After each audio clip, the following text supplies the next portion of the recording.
thanks our extended organizing committee for organizing such impactful conference.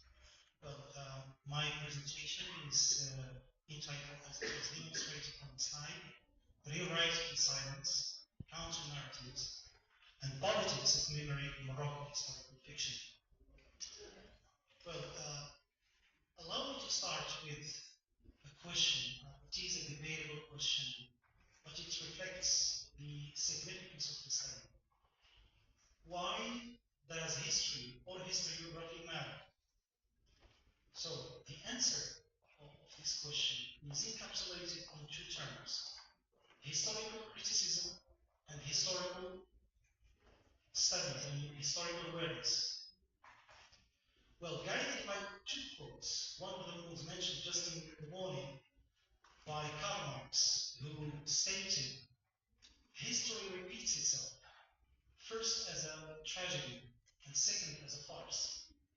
Whereas the second quote I'd like to mention here is mentioned by American and Spanish philosopher Jules Santiago, who said, those who cannot remember the past are doomed to repeat it.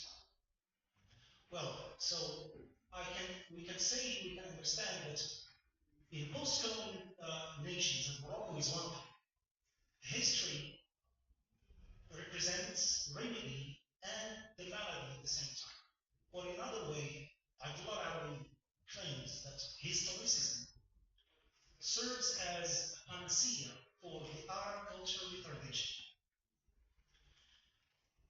This paper entails three main objectives, which unfold as follows. First, this paper underscores, or this study underscores, the significance of integrating literary criticism into historical studies, which signifies its interdisciplinarity. The second aim is about the analysis of this investigative text that I'm going to show you later on, which explains and illustrates the role of understanding the historical fiction through the historical context and historical studies. And finally, this paper seeks to answer some questions or debatable questions about the role of historical fiction in understanding our cultural identity and collective memory in Moroccans. To enrich the understanding of this text, this study opts for an eclectic theoretical framework drawn from, first, Edward Said's Orientalist representation. Said argues in his book, Cultural Imperialism, that the ex-colonies are left with a legacy of humiliation and degradation of their histories. Second one is Spivak's seminal arguments about the solitary voice and the negligence of history. The third one is Haydenwhite's, and also was mentioned with Professor Montasser, when he talks about Haydenwhite's meta-history that breaks down the mythology, the myth of facts in historiography. He argues on White in the term of the linguistic, or what is called the linguistic term in historiography, argues that both fiction and history share a common background, common ground in using or employing literary techniques to construct their narratives. Finally, Pierre Nora and his similar work about memory, trauma, and history. Move on.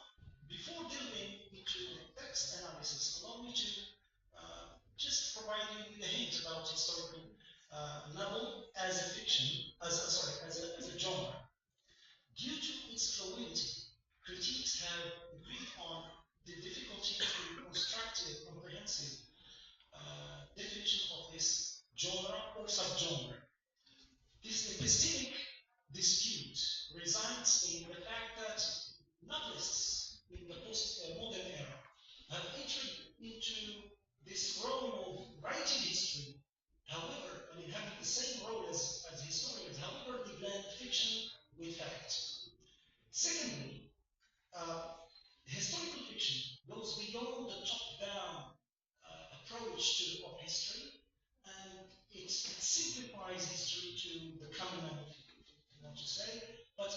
operates as a psychological reform that decolonizes the mind through interrogating the past. Well, this paper is based on a case study.